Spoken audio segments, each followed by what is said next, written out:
they know the name now. Came to run the whole game now. Built a kingdom from the concrete. Overpower, prodigy. Yeah, the crown is what I came for. Overpower, prodigy.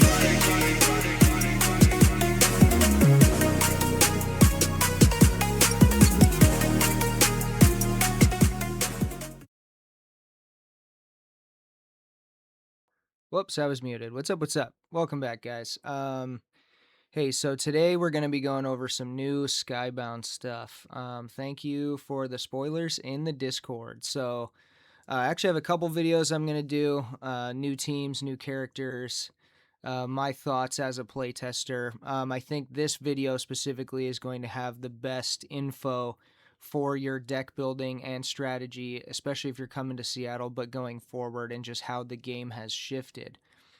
So, if you stay till the end, I'm doing a giveaway. I'm giving away a whole box of Skybound for my, as soon as I hit 100 subscribers, which I'm just about to hit. So thank you guys so much for watching. I do really appreciate it. And it's my little give back to the community. So, more details on that at the end. So let's get into it. So we have new Battlegrounds. I know everyone wants to talk about Omni-Man, Battle Beast, Doc Seismic, all these awesome new characters. And we're going to get to that, trust me. But the biggest shift that is happening is these new any characters, this Battleground, right? I personally believe that 90% of players are going to bring the new Battleground. I think there will be a couple people who will bring the old stuff. But once you hear what there is, I think that most people are going to bring it, and it fundamentally changes the game. So let's get into it. So with the new Battleground, you get a whole bunch of new any heroes. What you're losing is you lose the any hero shift. You lose the Grim Reaper. That's pretty big, not going to lie. You lose Gemini. That's also big, unless you draw at hand one, in which case it's trash anyways. You lose Confusion. That's another really big one. Sorry, Disorient Opponent. The stop a teamwork any hero. That's big. You also lose Hades. That's big. And then you lose Select the Slain too. Scry 5 and pick one. So, which is not that big of a deal. So you're going, why would I play these new any heroes when all that stuff I lose? Well, you haven't quite heard yet what you gain in exchange. So we're going to go through some of the photos here. You can pick a Cataclysm. There is no Heimdall, but you can still pick the Fairy, which is Green Ghost. It's word for word the exact same as the Fairy. I think that's Red Rush right there, who is basically Robin Hood. Discard 1, draw 4. You could also pick a 10 still. I honestly think a 10 any power is better than a multi in a lot of situations, because it can't be blocked by icon stuff. It can't be locked out by icon stuff. It can't be discarded by icon stuff. It can't be copied by like Adam Eve. There's like a whole bunch of upsides, and a 10 is often going to get you to 20 anyways. Usually it's doing the cumulative KO, not the spectrum anyways. So I actually think the 10 is better, but a lot of the same cataclysms are still available. So let me shift here to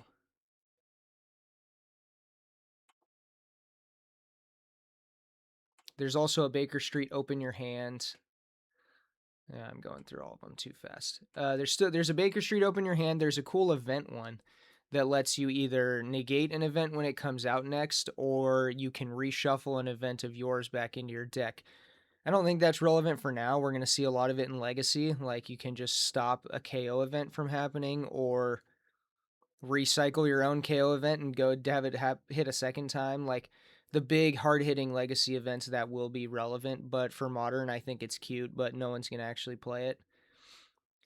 So, we've talked about what we lose. Now let's talk about what we gain. So, you still have a negate. It's just Robot instead of Merlin. You still have a Freya. It's just Bulletproof instead of Freya. Avoid 1 attack. And you can still run a Fairy if you want. The other slight difference of like very close any heroes is the 4s and the 7s, the assists and the ambush. So with the 4s, they're all the same in ERB. 4 make an additional, you just pick the color. In Skybound, you get a 4 that cuts through a lockout. So it ignores cards in play. It's like Angry Mob 2. It ignores cards in play with may not attack and may not be attacked. So, I mean, that's kind of cool. And then, as you can see here, the ambushes, instead of going from a vanilla 7, you're getting either a 5 or a 6 with a bonus effect. So, one of them, I think the blue one, gives you if it hits, then their opponent's -4 to venture. So it's basically a 10 if it hits. The 5 is the combat one is a 5, not a 6, and it's just like counts discard 2 if it hits, which is just brutal. That's way better than a 7 in my opinion. As long as I mean, you gotta time it right. Like sometimes a 7's gonna be better, but for the most part, that 5's gonna be clutch. It's really a must block. The green one doesn't allow you to play specials if it hits, I think. And then I don't have all these memorized yet. Sorry guys, bear with me. Yeah, that's what. And then the energy one acts as a level 6 energy. If successful, opponent must discard cards from hand of opponent's choice until both players have an equal number of cards in hand. So this is what a high risk, high reward card. If you throw it and you have 2 in your hand, your opponent has 6. They have a very high likelihood of blocking it, but if they don't, they just have to discard 4. So that's like a Reaper. The longer you wait to throw it, the less payoff you get, but the harder it is to block.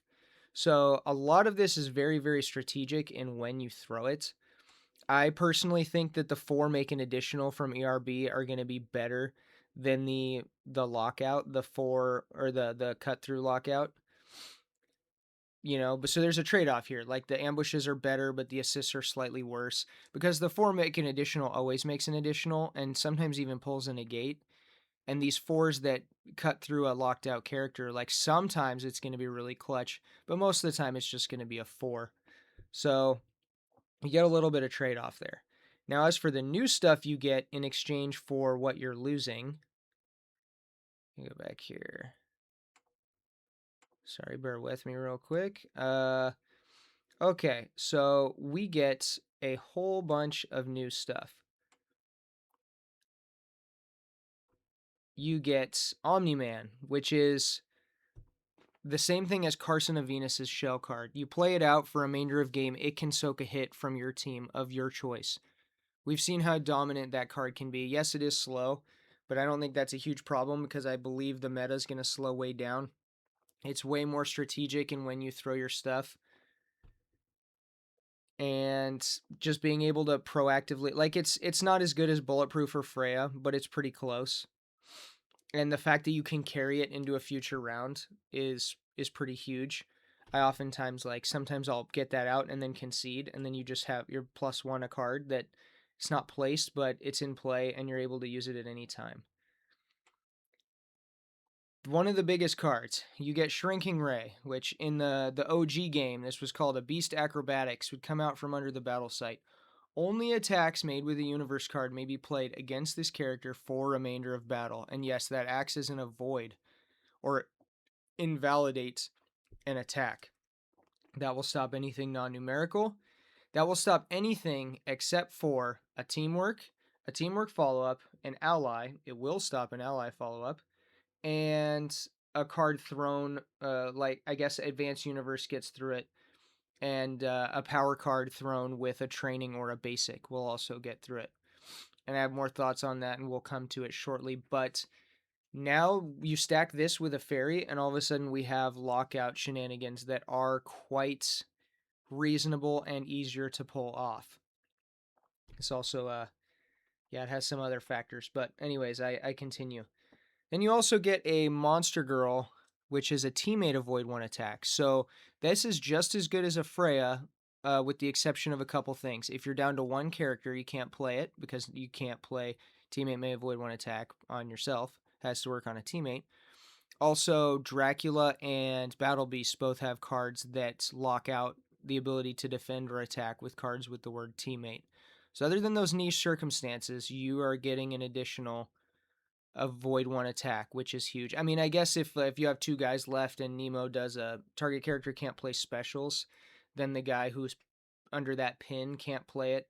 So like situationally, it's not as good as a Freya, but most of the time it is. Most of the time it's just a straight extra avoid.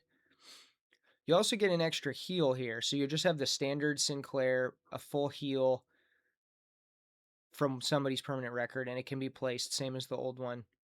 And then you have GDA Medbay. You can remove 2 hits from with an icon of their choice. So even more Asclepion stuff that's going to be available. There's also some other stuff. Let me go back here to this one. There is some very interesting stuff here. You have Shapesmith, who can bump somebody's grid up to 7, which is good really for Barsoom, but it makes Barsoom more viable. Titan, which is target character discard a place card. Now, I know every one of you watching is already used to playing around this because every single match you play, your opponent has Wicked Witch. So you're already used to playing against this, but now everybody's going to get one. Then we have the old Hawkeye Dynamite Delivery, Force Fist and Knuckle Buster. It's a 2 combat. If successful, it immediately becomes an 8 brute force power card hit. So that has a couple implications. Obviously, you want to save that till the end of the round and sneak it in. It does count as 8 Venture, and it does become a power card, so it can't be negated off later, which is sometimes relevant. Then you gain this Eve card, which sucks. Any character may increase or decrease their ventured mission objective cards by 1. Super lame. I don't think that's worth a card slot. Somebody might surprise me, but I don't think that's a thing. It doesn't mess with your opponent's venture at all. It's nowhere near as good as Hades. And then we get Damien Darkblood, aka Slaying the Hydra, for any character. Opponent, so negate only, not target character. Opponent must discard 1 special or universe card in play with the text remainder of battle or remainder of game of any character's choice. So this is huge. This is an automatic counter that's just going to be in every deck now, where we can deal with the stupid EFLs that are going late game, or the Harness the Wind, or even get rid of one of those pesky lockouts that are going to be everywhere. So I personally think this is pretty much an auto include. I've heard some debate on some people are saying it's too slow, in some hands it's not viable. But once you see how many characters have a remainder of card in Invincible or Skybound, there's a good amount, and considering there's multiple any heroes with that text, I think that one is an auto include. So basically, you lose the Shift, you lose the Reaper, you lose the Gemini, you lose the Confusion, the Hades, and the Select the Slain. You gain Stars and Garters, Omni-Man, soak a hit at any time. You gain Slaying the Hydra to remove a remainder of card. You gain a Teammate of Void. You gain a Lockout, only universe. You gain a discard a place card, and you gain a 2 that becomes an 8. The 4's, in my opinion, slightly worse, but still situationally good. And the ambushes have vastly improved. So, I mean, I might be wrong. Maybe it'll be 50-50. I know people gravitate to new stuff, but I just genuinely think this new stuff is better. I think that there is a slight power creep, and I think that was made intentionally because they're so tired of seeing Reaper in literally every deck, and I don't blame them. So I've played a good amount of matches with these Battlegrounds as a playtester, and there's a lot. Like, it totally changes how the game is played. It's way more of a legacy feel where you got to be very strategic with your stuff. The bursts is way less. And overall, it's like, I don't want to say more strategy, but it's not less strategy. There's a lot of things that also change, like when everybody loses I keep wanting to say confusion. Disorient opponent. When everybody loses a stop of teamwork, all of a sudden the teamworks become a lot juicier. You also have you have a couple extra defensive cards in your any hero suite, so you can afford to throw power cards on offense, which makes teamworks way more devastating. In addition, we have this only universe lockout, and teamworks and teamwork follow-ups will get through that. So teamworks gain a lot of value, and that also makes me think that we're going to see a lot of Tarzan, being sprinkled in with the new stuff because he is just a natural counter and has the ability to really slow down teamwork attacks, which are going to be quite nasty. I also think that Spartan and Dracula's Armory are going to be great. Same with all the advanced universes coming, because that also gets through that pseudo lockout. Anything thrown with a universe card. But I think the real big killer home base this set and this season is going to be Asclepion, because everything's so much slower. If you guys have seen the cards, the attacks, there's so much less bonus attacks. There's no teammates make a follow up. Everything's a lot slower. And there's also, on top of that, there's like a ton of unkillable heroes, or very hard to kill.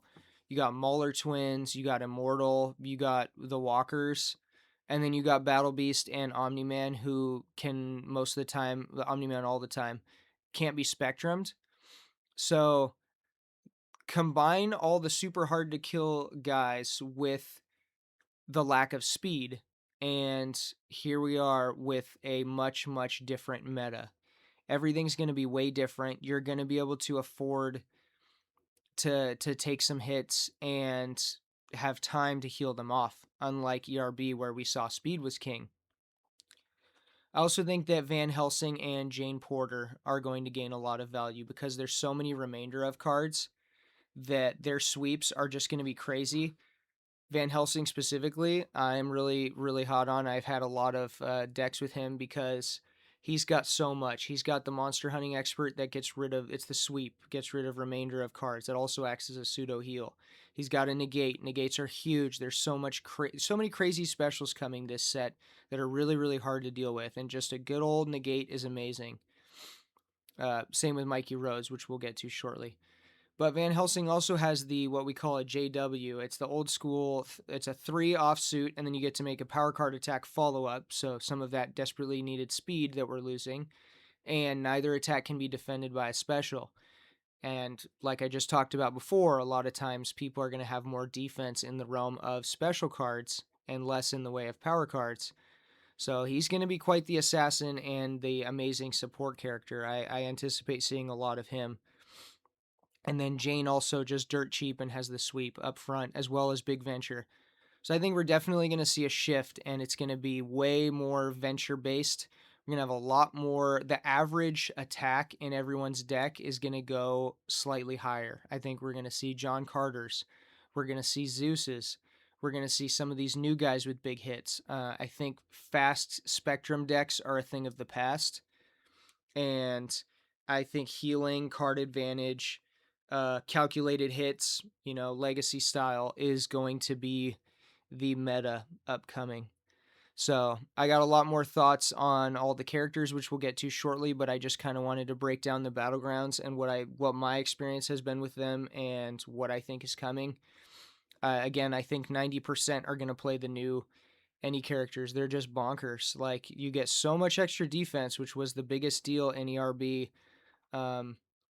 You can do, like, you could protect multiple characters that just make them unable to be attacked. There's going to be a lot of cool stuff, and I know there's a lot of stuff coming that I do not see coming, and I love that.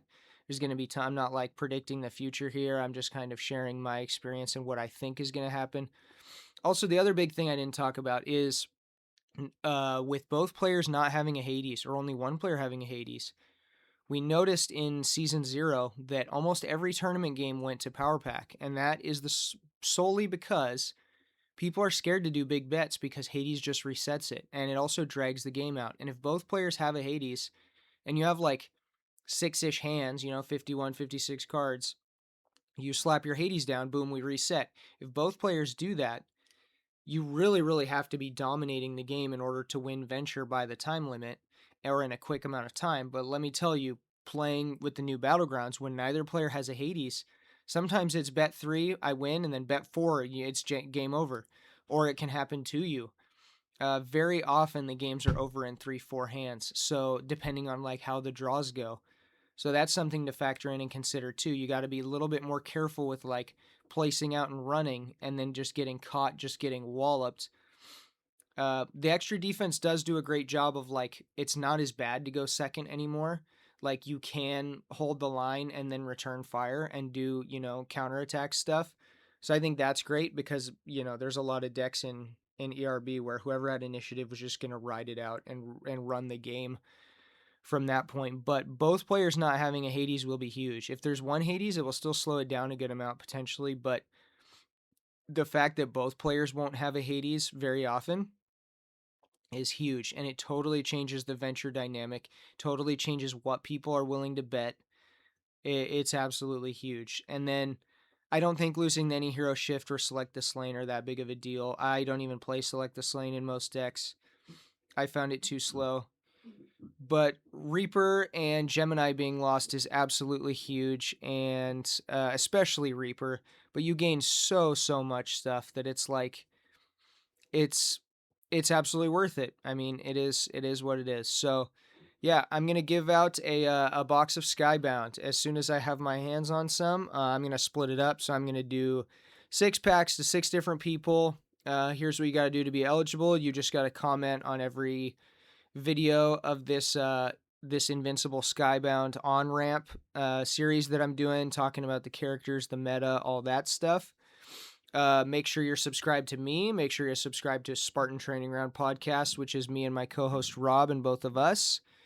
And make sure you share the video with a buddy. If you do all those things, then you are eligible to win 6 packs, and there will be 6 lucky winners. Sick puppy. Thanks so much for watching, and I will catch you guys next time. Let me know your thoughts in the comments. Peace.